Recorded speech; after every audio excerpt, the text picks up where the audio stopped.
Hello बच्चों, चलिए प्रश्न को पढ़ते हैं।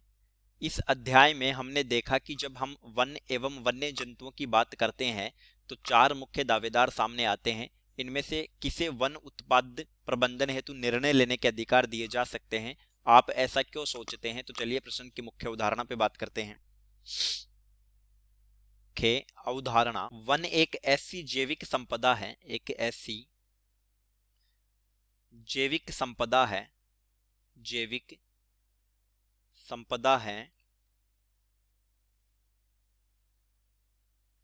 जहां वनस्पति की सघनता होती है, सघनता होती है। अब देखिए, इनके चार प्रमुख जो दावेदार होते हैं, प्रमुख दावेदार यानी किनके इन पर अधिकार होते हैं। पहला तो होता है वनों के निकट रहने वाले, निकट रहने वाले लोग या वहां का स्थानीय समुदाय, स्थानीय समुदाय। इनको अधिकार प्राप्त होने चाहिए, वनों से लकड़ी वगैरह काट सके, गोंद का प्रयोग कर सके और बदले में ये वनों की सुरक्षा कर सके। दूसरा, सरकार का वन विभाग। तीसरा, उद्योगपति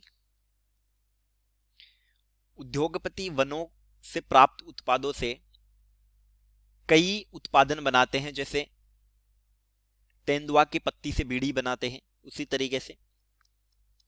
और चौथा है प्रकृति प्रेमी, प्रकृति प्रेमी या वन्य जैव वैज्ञानिक, जैव वैज्ञानिक। इनको अलग अलग कार्यों के शोध की आज्ञा होनी चाहिए। देखिए, वन्य उत्पाद प्रबंधन का अधिकार कुछ हद तक स्थानीय समुदाय को होना चाहिए। वनों के लिए कुछ अधिकार स्थानीय लोगों को होने चाहिए, स्थानीय लोगों को होने चाहिए ताकि वे उन उत्पादों को प्राप्त कर सके, वे उन उत्पादों को प्राप्त कर सके जिन पर वे निर्भर होते हैं, जैसे जंगल की लकड़ी, गोंद। लेकिन वनों को अधिक नुकसान से बचाने हेतु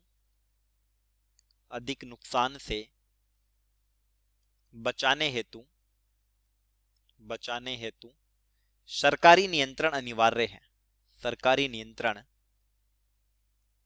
अनिवार्य है ताकि स्थानीय लोग दुरुपयोग ना कर सके, अनिवार्य है। चलिए, उम्मीद करता हूं प्रश्न समझ आया होगा। धन्यवाद।